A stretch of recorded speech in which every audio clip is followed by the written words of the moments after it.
Ladies and gentlemen, boys and girls, children 18 plus. You are tuned in to the Loan Officer Podcast with me, Dustin Owen, and my main man, JC. John Coleman. Dia, what is popping? What's popping, John, is we got to get this episode done because you got somewhere to be. Yes, to work on a website. To work on a website, tloponline.com. Shout out. But you also have somewhere else you're going. Oh, yeah. Where are you off to? Or you can't say. No, I forgot. You forgot. Hilton it's a wedding. Hilton Head. Yeah, I don't like weddings, man. Why not? Because they're stupid. They're a waste of money. Everyone should do their wedding like I did my wedding. It's two people coming together and professing their love in front of God, friends, and family. Go to the courthouse, get it notarized, pay whatever, $70 fee, and you're married. That's all you need. It's a reason to have a DJ. No, it's a reason to hire a live band. You don't need, no, it's called, hand me the aux cord. I made a playlist just for this moment called The Wedding Mix. Done. No DJ needed. No. And if you're doing a wedding, you need DJ Corndog, who Justin Corniker just did our event last week on the ones and twos. Corndog rocked out. Yeah. If you're up in Cincinnati, Louisville, DJ Combat, check him out. I can't believe on fire. I'm going to fly. Put this down. Put it down in the universe, John. Okay. I'm flying DJ Combat somewhere where I'm going to be to host some party I'm going to be a part of. Right. Because he was that lit. He was that on fire. There's two other DJs that I've ever been around that I was like, wow, that was something I'll talk about in 10 years. And I don't know their names, but I know DJ Combat's name. Followed the dude on IG. Okay. Yeah, because you built me an IG account. Yeah. You didn't build me. Well, we built you built us. Right. Well, you built the Loan Officer Podcast, an IG account at the Loan Officer Podcast. Yeah. Then you said, I'll go ahead and build one on Facebook. Well, I'll call it at the Loan Officer Podcast. Then we had a guest on, Laura Hartman. Laura's like, hey, you can have your own page on LinkedIn. I go, yeah, I have one. It's Dustin Owen. It's like the best way to get a hold of me. She goes, no, you can actually have like your own company name. So we built one of those. You can follow that page as well. And then recently I'm like, John, all the kids are TikToking. And you're like, Dio, I don't want to TikTok. But yeah, here we are. But here we are at the Loan Officer TikTok. Yes, or at the Loan Officer Podcast. Yep. You can TikTok. And then just like you can watch this show on video by going on YouTube. Yes, sir. Hit up our YouTube channel, the Loan Officer Podcast. Subscribe, like, comment, share, forward, all of the above. Or if you're just down to listening to podcasts, because look, podcasts were originally created to be listened to, then go on Spotify, go on Apple Podcasts, go on Google Play, go on Stitcher, and you can check us out. Yes. But if you're looking for a really badass DJ, besides Corndog and DJ Combat, I was once at Towel Nightclub. The year was probably somewhere around 2011. Damn. And the DJ was spitting fire. Really? Now, their bottle service people didn't like us. This was at a time that we were doing bottle service when we probably shouldn't do it, right? We were like not quite ballers. Like we were right there, almost there. On the precipice. But we had a good year. We felt good about ourselves, and like 4 of us pulled our money. We brought our girls with us, and we got bottles. But like we weren't used to this, so we were leaving, and we wanted to bring our bottles with us. It's a true story. This is more about the DJ at Tao Nightclub in Las Vegas. And like, yeah, you can't bring your bottles with you. We're like, no, we paid for them like a lot of money. Like, no, you can't bring them. Wow, rookie. So David and I started just walking around the club, pouring Crown Royal and pouring Belvedere in people's mouths. That's what you're supposed to do. Yeah, right? That's what I thought too. I'm serious. But they got mad that we got outside of our little roped area, so you can't do that. So anyhow, there's a really good DJ there. And then there's this spot at the Cosmo Hotel, also in Vegas. And it's not at their Chandelier Bar. It was right off of the Chandelier Bar, probably like, I don't know, 15, 20 paces. Those 3 steps, you go in, it's like that lounge. I know what you're talking about. Yeah, you know the lounge. That DJ was straight fire. Usually it was a female DJ. She was young, real petite, and she was crazy good as well. But they got rid of that section. So that DJ is no longer there. I've not been back to Tao, although I want to. Word. But what I do know is if you're ever in Orlando, Florida, Corniker, Justin, Corndog is around. And if you're ever up in the Louisville, Cincinnati area, look up DJ Combat or just become friends with me and hope that when I finally fly Combat down here, I may even have a Combat Corndog DJ face-off. Wow. Would that be a cool party? You spoken in the universe. Just maybe for your 37th birthday, we'll do that. 37? Oh, damn. I am about to be 37. Yeah, your next birthday? Yep. Look at that. You forget after like 33 because does it really matter? No. Does 33 matter? I mean, yeah, but after 33, you really have to pause and figure like, how old am I again? But I'll tell you this. I look back on like my life at 42. I'll be 43 this month. Damn. This month. Hold up, when's your birthday? I know The 20th. I won't give you a gift because you don't like those. I do not like gifts. Okay. I like being invited places, right? I would love for someone to like, hey, we're doing this event and you're invited. Love being invited to trips and events and things to do and making memories. Don't really need gifts. Okay. Yeah, buy me a drink, buy me a steak, but don't buy me a gift. Yeah. If you do, I wear a men's large t-shirt. Word. That's a great segue. If you're looking to buy a gift for Dio, you shouldn't think like a loan officer. You should think like, what would Dio want? You want us to get right into this episode. You're fired up about this one. I'm always fired up about episodes. We had 12 different episodes on the docket, and this is the one that you chose. I didn't choose it. Well, yes. Well, I had an asterisk next to it in the notes, so I think that's telling me like, oh, we should do this one. Okay. Okay. Yeah, because sometimes we try to lean into like viewer request, listener request. Right. Like I'm super pumped up. When does Dawn's episode drop? Dawn's episode drops on Tuesday. Okay. So that's the... We haven't titled it yet. That's why I get the title from you after this episode. Gotcha. Because we're working so ahead right now because you're going to be on vacation, right? Yeah. So Dawn Hoffman's episode actually happened before this one. Yes, it did. So the reason why we did Dawn, that's what I was getting at, John. Yeah. The reason why we did Dawn is pretty cool. It was viewer request. I mean, we had these like 3 things. Hey, can you bring on a top producer? Mm-hmm. Hey, you don't have enough women represented on the show. Mm-hmm. Hey, we need someone to help us with VA home loans. Hold my beer. And I was like, yeah, ding, ding, ding, ding, hold my beer. Yeah. I got someone. That's awesome. Look, I'm a loan officer. Yeah. As a loan officer, everyone needs a loan officer in their life because why? Loan officers got a guy or gal. Yeah, we got somebody. Yeah. So that's my shtick. That's my that's my rub in life. Mm-hmm. I got someone. Yeah. Yeah. So Dawn came on. If you didn't check out her episode, check it out. Her name is Dawn Hoffman. Yeah. It was a top producer series / badass woman interview / VA home loan expert. Yes. Like it was straight fire. I was probably the most pumped up that I've been. Yeah. Leaving an episode. Yeah, you were. Yeah. You were geeked out. I may have also been excited that was right before we were getting ready to go to an event that had A, free alcohol, B, free food, and DJ Corndog. There you go. So trifecta. Yes. No, so today's episode is like literally titled, Don't Think Like an LO, which is crazy because we're the Loan Officer Podcast. Right. And don't think like an LO or loan officer. It applies to, like most of our episodes, not just the loan origination mortgage industry, right? It applies to a lot of different industries and a lot of different aspects. Because what it's truly preaching, and it's leaning into an episode that we did in the very, very early years with Louis Valsaint, where he taught us about entrepreneurship, but it's asking people of all walks, all ages, all professions, all industries, if you can change your mindset from that of worker to that of entrepreneur, of that of business owner, of that of equity stakeholder, what you will find is that your performance will increase.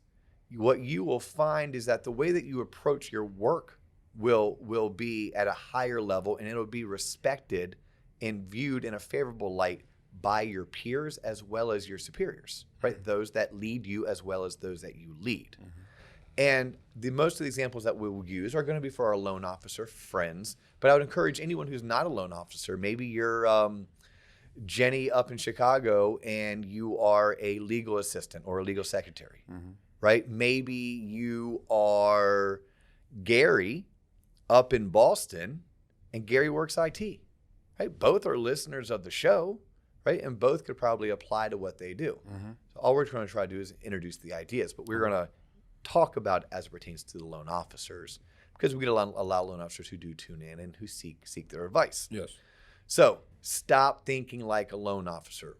What do we mean when we say stop thinking like a loan officer? Let's first start with, how do you approach your day? Are you coming in here and are you exchanging your time for a paycheck? I'm just going to show up today and I'm going to do what I need to do, and then I can leave here at 5 and I can go pick up my kids and I can go make dinner, and then I can go to bed after I watch a show, maybe drink a couple glasses of wine and rinse repeat. Yeah, I just sling loans for a living, bro. Okay. And then when something goes sideways, how do you handle it? Someone else will clean up the mess. Not really my problem. Whatever. Time moves on. I don't have time to deal with it.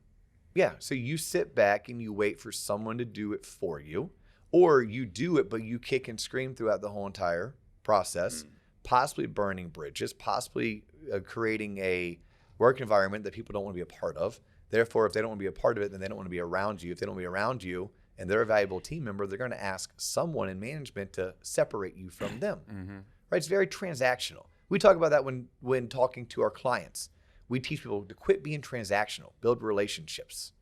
Okay, the same thing goes when you are a loan officer and you're working for whatever bank branch or independent mortgage banker that you're working for. Are you operating as if you are a leader of your own company and you are the most resourceful person in the room? Because at the end of the day, if everything went right, no one would need us. Right? If every loan was easy, no one would need us. If our job was nothing more but to ask first name, last name, social, date of birth, 2 years of employment, 2 years of residency history, pull credit, quote a rate, lock a rate, disclose a loan, and move on. Oh, that's not it? No, it's not it. Oh, believe it or not, a lot of people think that's what the job is. No, the job is way beyond that. People are messy. Things go wrong. Our job is to be the person who keeps a cool, calm demeanor and it finds a way to yes when things are messy. Our job is to be the most resourceful, level-headed person in the room when things go sideways. We make what we make. The reason why we walk into work with sometimes just a high school education and a couple years of work experience, and we're given an opportunity to make $3, $6, $9, or $1.2 million a year, is because we need to be the most resourceful, the most level-headed, the person who embraces when things get messy. But in order to do so, we have to think like the owner. And not just any owner, but an owner that everyone wants to work for. Right? What type of leader are you? Because you lead by your actions. You might not have a team just yet. You might not have your own loan partners and loan officer assistants or junior LOs, or you might not even have a dedicated processor. But you're still a leader. At a minimum, you're a leader of yourself. You're a leader of how you approach your business, how you approach your culture, your work schedule. You know, if you're just an LO, hey, come and go as you please. So when you have that ideology, almost I would equate it to like a quarterback, or sports. Like when you first start, the game moves very fast and you don't know what's going on, and then things tend to slow down as you get more experience. Could you equate that to, when you first get the job, it's very transactional. But as you learn more, you get more reps, then it's easier to kind of slide and become more translationship. Does that make sense? Yeah, I think it's a great analogy, right? Because there's a lot of athletic young men out there who can sling a football. Yeah. But how many of those young athletic men can sling a football, but also watch enough game film? That also study the defense so well that they know where that defender is supposed to be. One of my favorite Peyton Manning stories is listening to him tell a story. And he basically said towards the back 5 or 7 years of his career, the only interceptions he threw were because the defender was not in the right spot. So think about that. Wait, why is the quarterback saying the defender was not in the right spot? Like basically saying that defender was not playing the way his coach wants him to play. And that's why Peyton threw that interception. And Peyton was basically saying, I'm so good at what I do intellectually, experience-wise, as a leader, the way that I prepare, the way that I approach the game, that I know every team's defense, their defensive schemes, their defensive players, and what each of them are supposed to do. And I threw the ball because I knew where that defender was supposed to be. He didn't do what he was supposed to do, therefore he picked me off. Yeah, that is he's a Hall of Famer, right? First ballot Hall of Famer. But I think that was the analogy that you're trying to use. So yeah, there's a certain part of it that everything that we're talking about like doesn't necessarily apply right away, but it's nice to hear the messaging from the get-go. If you're newly licensed, how nice is it that you understand that, oh, hey, starting today, it's never too early to start approaching it like a pro, right? It's never too early. You don't need that like, oh shit, I've been cut for the 3rd time wake up moment to start acting like a pro. You can enter the league from day one, even if you're the second stringer, i.e. Aaron Rodgers, came in as a backup. He was a backup for 3 years. Look what he's done over the past 15 years since becoming the starter. Right? I'm pretty sure Aaron Rodgers entered into the industry, his being professional football, and he had a great mentor, someone to look up to, someone to mold himself out, mold himself After. Yeah, after. There we go, John. Thank you. And then his approach was that. Yeah. That's what we're going to try to convey in this episode.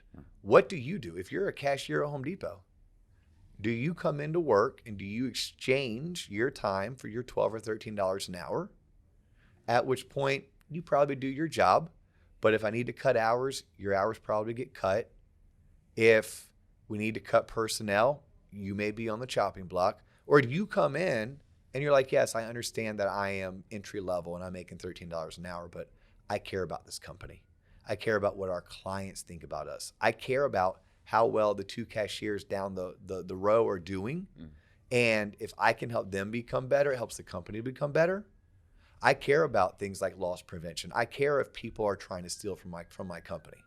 Right? Because if someone comes in with that type of care and that approach, I'm pretty sure their $13 an hour is going to turn to $16 an hour pretty quickly, right? Because they may very well become the head cashier. And then from head of cashier, maybe they'll be asked to go run the return desk. And after running the return desk, maybe they'll be asked to go run the call center. Then all of a sudden, they've been there for 9 years and they're being promoted to assistant store manager. Yeah. You know, but it's all about that approach. That person was not exchanging their time for a paycheck. They weren't thinking like a cashier at the end all be all. They weren't thinking like a cashier. They were thinking like a store owner. Yeah. At the end of the day, they approached their day. So as loan officers, when you get an EPO, do you know what an EPO is, John? I feel like I should because I looked at it. Give me the first word. Early Purchase order? Early payoff. Damn. Okay. So EPOs happen in multiple industries. An EPO for many mortgage lenders, and look, not every mortgage company has EPOs, not every comp plan is set up. But if you're a loan officer and you're making $2,000, $3,000, $4,000, $5,000, $6,000, $7,000, $8,000 per loan, damn, that's your commission. Yeah. And you're sometimes doing 4, 5, 6, 7, 8, 10, 12, 15, 20 loans a month. Yo, that adds up. Okay. You're making a lot of money. Now, you're an entrepreneur, you're working under a larger umbrella, and you're a leader within your organization, and you handle yourself a certain way. But your agreement with your investors is that if you originate a loan and they pay your company a fee for originating and delivering that loan, and that loan pays off within a certain time period, 4, 6, 8 months, well, the company who bought the loan, they want their money back because they paid you X amount of dollars up front because they anticipated being able to collect interest payments for the next 3, 5, or 7 years. So an EPO happens. It just does. It's a part of life. When you're doing that many loans, making that type of money per loan, if you think like a business operator, you don't let an EPO get you sideways. You understand it's a part of life. Hey, look, I went and did a loan and it paid off early. The investor bought the loan with a certain money back guarantee.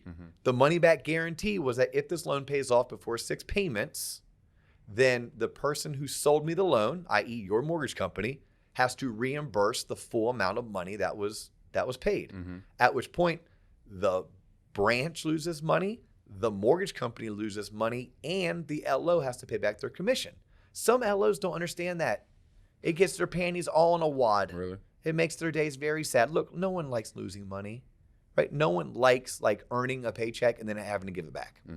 But when I worked in TV advertising, John, and I went and sold a $10,000 a month advertising campaign to Showroom Auto Sales, and Showroom Auto Sales stiffed my TV station 3 months in a row, that $2,000 commission check I made by selling that, I had to pay it back. I had to pay it back. Like we extended that company, that client credit. We ran their ads. We billed them for $10,000. They signed an agreement saying that they would pay us $10,000 and they never did. They're like, look, can't bleed a turnip. I can't pay you. So that's fine. My TV station said, hey, Dustin, you're a 100% commission salesperson for us. We ran their ads. They're your client. Whoa. Yes. No. I've been like, what? Yeah. Y'all better find that money. How about my friends in the recruiting industry?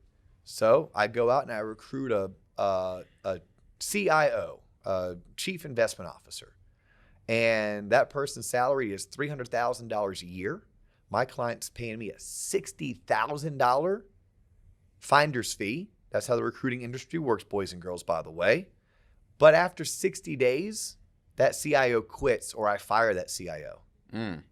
Guess what I have to do as a recruiting agency? Not give back the 60 recs I just got. Yes, you do, John. Oh, my goodness. Yeah, I hope you didn't go back to Baja Mar again. Shit, that was gone to me. Yeah, I hope you didn't spend that money. But like that's how a business operator, they understand it. Like it just kind of goes with it. If I'm running a restaurant, I understand there's gonna be a certain amount of food loss. I understand that some clients or some paying patrons are gonna complain and I have to comp them their meal. Yeah. It's a part of running a business. How do I approach it? What's my mentality? Am I thinking just like a loan officer? Loan officers get pissed off when they get EPOs, right? A business operator, a business owner, they understand it's a part of the game. And instead of getting pissed, what they try to do is how do I prevent them going forward? Extreme ownership. You should have explained a little bit better up front and say, hey, I know this, but these rules can't have you paying this off early. Because are you allowed to say that, by the way? Can you tell? Nah. Okay. I'm okay. So. Nah, I think you can have conversations like this around EPOs. Like, hey, John, look, I worked really hard for you. I'm going to work really hard for you. I'm going to make sure I get your loan closed and closed on time. But I really would love your word that you're going to make at least 6 payments. Okay. And the reason why I need you to make 6 payments, John, is that the way the industry works is that when we deliver this loan into the secondary market, that's how we get paid. But our agreements are if our clients that we deliver their loans, if they don't make 6 payments, we have to basically work for free. So all the work that I did and the money that we made, we have to give back. So I'm going to ask you, can I count on you to at a minimum make 6 payments?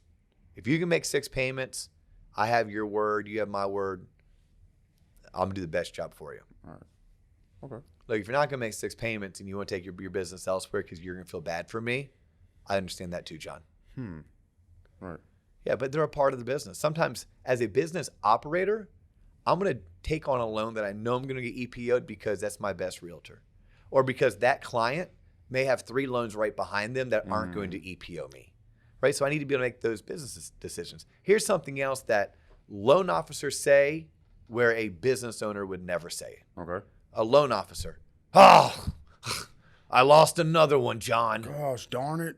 I lost another one. Yep. All right. Well, I'm like, hey, walk me through it. Like, what happened? Like a low appraisal? Did you screw up your pre-approval? Now the loan's getting denied. Did the title work come back clean? Is it bad inspection? Like, what do you mean you lost it?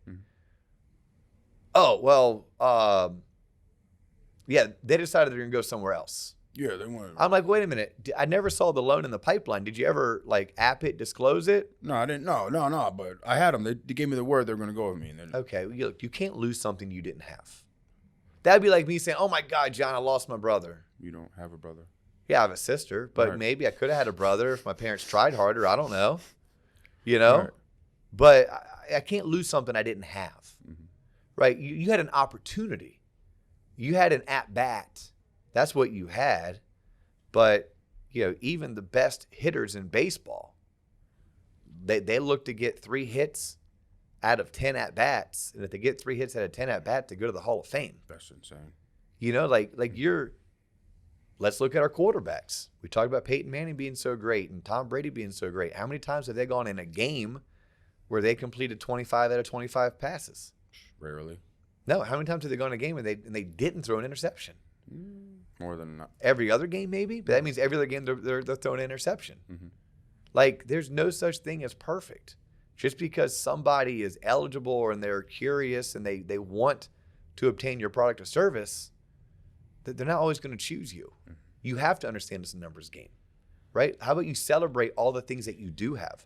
Celebrate the 7 people who did choose to go with you or the 3 people who did choose to go with you. Or go focus on the things that you can focus on, right? That's your attitude and your activity, right? I can focus on my attitude. I can start using phrases like I get to versus I have to. Yeah, oh God, I have to make these sales calls. Oh, I have to call this person back. No, you get to do it. Like, that's powerful.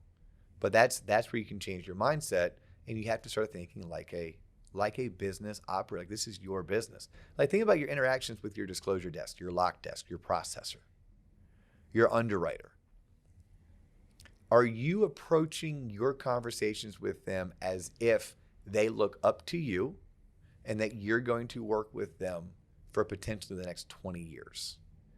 Or are you very transactional in your approach? You show your ass, and every misstep, you feel the need and the desire to poke and prod and snarl towards that person, right? Are you a part of the solution or are you a part of the problem?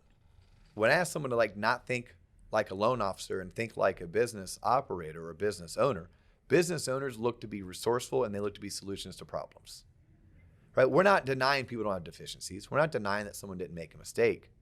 But when that mistake happens, what did you do to help be a part of the solution? It could have been a training moment, right? It could have been an opportunity for you just to show the type of leader you are, to say, hey, look, I know that's not you. John, hey, I've worked with you enough. I get it. Let's move on from it. Now, you've put us in a bind, and we're going to have to work out of it. Mm-hmm. But I'll help you get out of it if you can get back into the file and work on getting this thing clear to close. Right? Like, what is your approach? You take the approach of a leader, of a teammate, or are you just all about you? So can you give an example of like what not to do if an LO is thinking like an LO and they do hit a roadblock? What is like a stereotypical loan officer response when they hit adversity that you're like, hey, it's always someone else's problem. Someone else has to fix it. Okay. I did my job. Okay, at this moment, we're not here to talk about whose job is what, right? We are here to get this loan closed, get it closed on time, get it closed as smoothly as possible so you can get paid and so that your referral source and your client are both happy. Now, if you would like, we can schedule some time to come in at 8 o'clock tomorrow morning, and let's definitely talk through things that we should have been doing differently and better. In fact, I'll let you start. What's one thing that you could have done different? I'll say what's one thing I could have done different. Mm-hmm. And then you tell me one thing I could have done different, and I'll tell you one thing you could have done different. And I think that's the difference. A really highly successful loan officer typically has already figured out a way to think like a business operator. They quit thinking like an LO. They think like a business operator. They approach everything as if it was their business, as if it was their branch, as if it was their company. So they do things like weekly pipeline meetings and daily team huddles. They do things like monitor what's going on in their pipeline.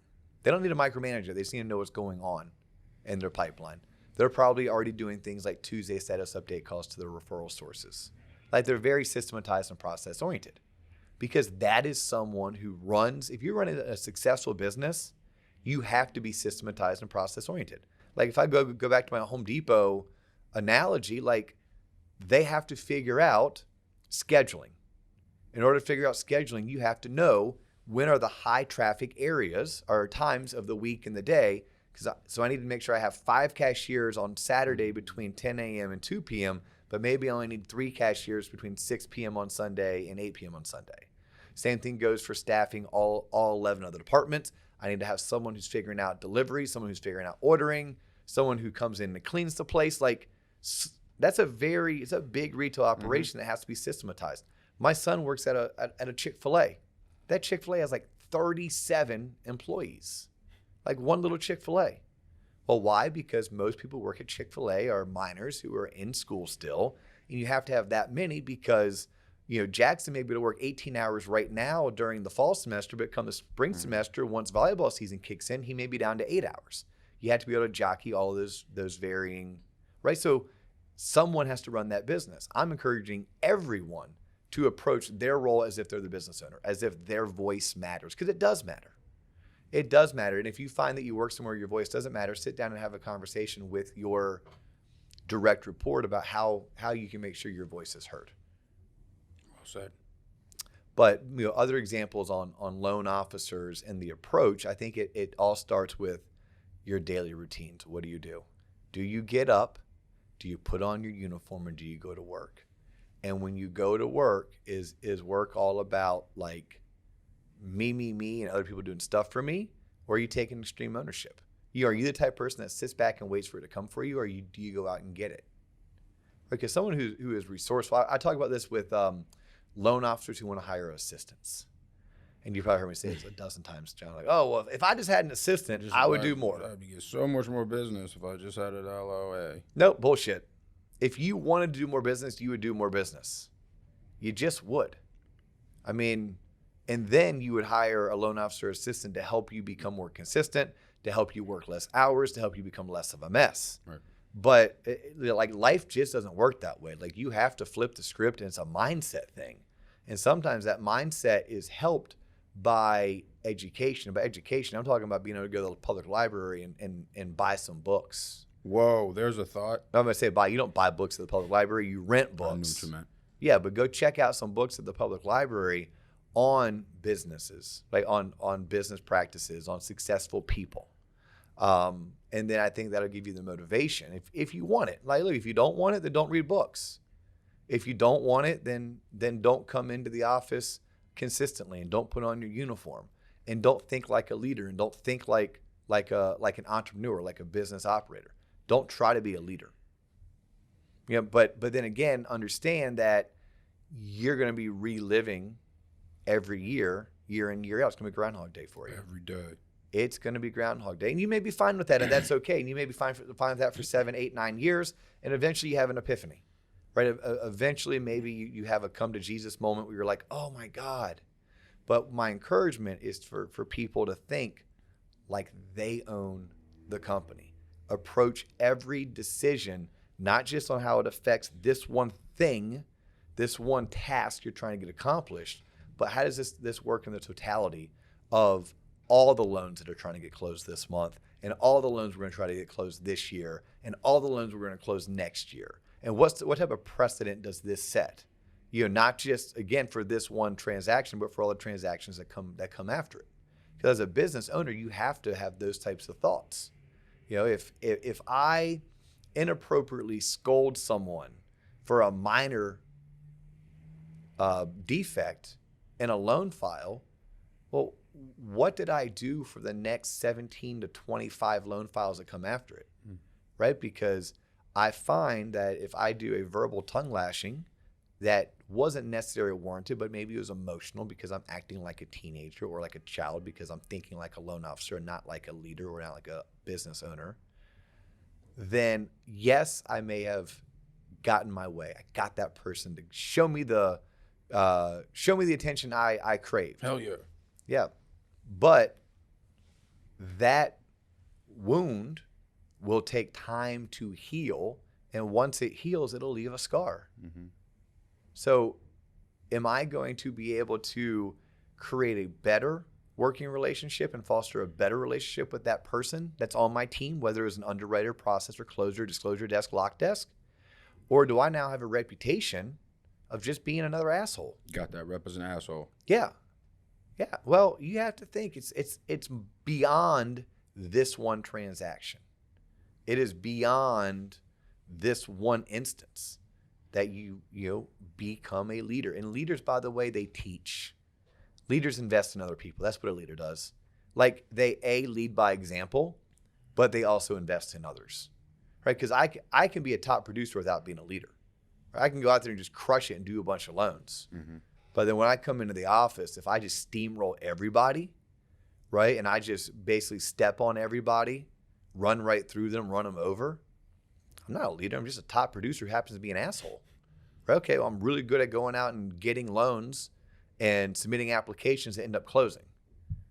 But I still might not be someone that others want to work around, work with, and possibly even someone that a company like this company would want to even support. Right? That person, all they are is a top producing loan officer. My encouragement with this episode is to quit thinking like a loan officer. Think, it's kind of like that saying, like, what would Jesus do? Mm-hmm. Right? What would me, the owner, do? What would I do in this situation? Why would I do it? What are the ramifications? What's the long-term impact? Why is this happening? Well, why do I have to pay this EPO? Why is it imperative that I pass along this lock extension to the borrower and it's just not the branch that has to absorb it? Why is it that I need to sit down with my processor every single Monday and thoroughly go through our pipeline? What is it that I'm looking for? What type of feedback can I offer that processor? What type of encouragement? Am I the type of loan officer that everyone wants to process for? Or am I the type of loan officer that can only have one or two processors ever process for me? Like, that's a powerful one. As a loan officer, I wanted to be the loan officer that everyone wanted to process for. A big epiphany was when I wasn't. Right? I thought, like many, I'm the best. I'm really good. I turn in clean files all day. Yeah, well, guess what? The proof was in the pudding. When 7 of 9 processors wouldn't process for me and 2 were deemed the best, then I was left with the 2 that would process for me. And what'd you learn from that moment, Dio? That I was young, arrogant, cocky, and didn't know what I was doing. You were thinking like a loan officer, Dustin. I was thinking like a loan. Yeah, because I was one, John. That's all I was. I was 25, 26 years old. And honestly, I didn't have mentors. I didn't have coaches. I didn't have podcasts like this to listen to. And I wasn't introduced to it. And if I did, I wasn't listening. The people that I was surrounding myself with, they weren't listening either. Right? We are all in the same branch, under the same culture, drinking the same Kool-Aid. And a lot of it just required some maturation in terms of years in life. Some of it required just being introduced. Mike Smalley, when I partnered with him, started introducing me to people and to concepts and to thought providers that at my previous places of employment, they didn't encourage it. So once my eyes were open, then I could take the blinders off and realize, I was a little bit narrow-minded. And then I started practicing. And it's taken a decade to get to where I am now. And I started trying to become better 10 years ago. Word. How was that? Did I give you the content you were trying to elicit, John? I think you did. I think I did too. At least I hope I did. I mean, look, a lot of what we do, and we talk about this throughout all the episodes, it's everything you should have learned in high school but didn't. It is content for people who sell homes for a living, finance homes for a living, own homes, or want to own a home. And although we sometimes lean more heavily into mortgage finance, we try to keep a lot of the concepts wide open enough that you can find ways to have them correlate in your everyday life. These are just the world as we know it based on our experiences. His name is John Coleman. My name is Dustin Owen. You've been tuned in to the Loan Officer Podcast. That is all the time we have for you for today. We will catch you in the next episode.